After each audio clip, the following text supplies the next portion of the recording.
The Etruscans lived in a place known as Etruria. Etruria was located between the Tiber and Arno rivers. It was also in western central Italy, and to its west was the Tyrrhenian Sea. Around 800 BCE, the Etruscans invaded Etruria from Anatolia. And at 600 BCE, the 12 most powerful cities formed a loose alliance called the League of 12 Peoples. Of course, this was also at the height of Etruscan society. From 400 to 500 BCE, the Etruscans overthrew their rulers, and at 30 AD, their language went extinct after years of their language being carried on by the Romans. The Etruscan gods were largely based off the sun and the moon, but later, after melding with other surrounding places, their gods changed to represent a version of the 12 Olympians. Tinia was a very non-violent god who resembled Zeus, the king of the gods. Tinia was a much nicer and more considerate version of Zeus, who regularly had affairs with other women behind his wife Hera's back. Zeus was very violent and ill-tempered, along with his other imperfections. Uni, a god similar to Hera, acts more friendly and is less jealous, resulting in a very healthy relationship between her and Tinia. The Etruscans' third most important god was named Minerva, after the goddess of wisdom, Minerva. She greatly resembled the goddess of wisdom.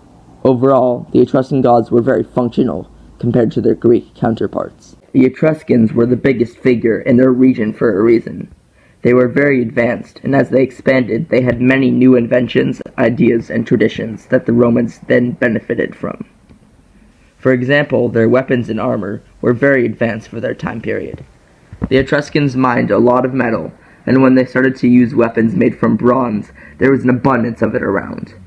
They were also very educated in architecture, inventing the Doric style of column. They also invented the toga. Etruscans let women have much more freedom than many other early civilizations in that time.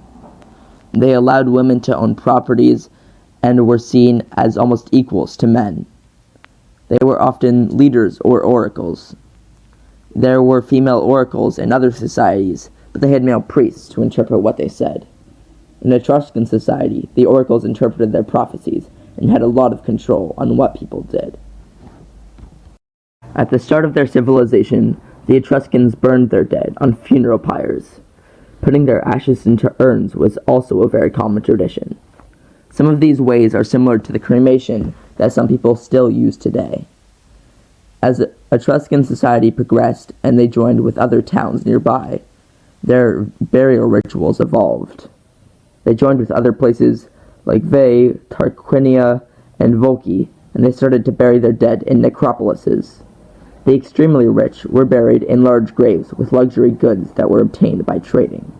The Etruscans were a very advanced civilization and maybe had the most influence on the Romans. Though the Romans conquered them, it was mostly from ignorance and not from lack of power.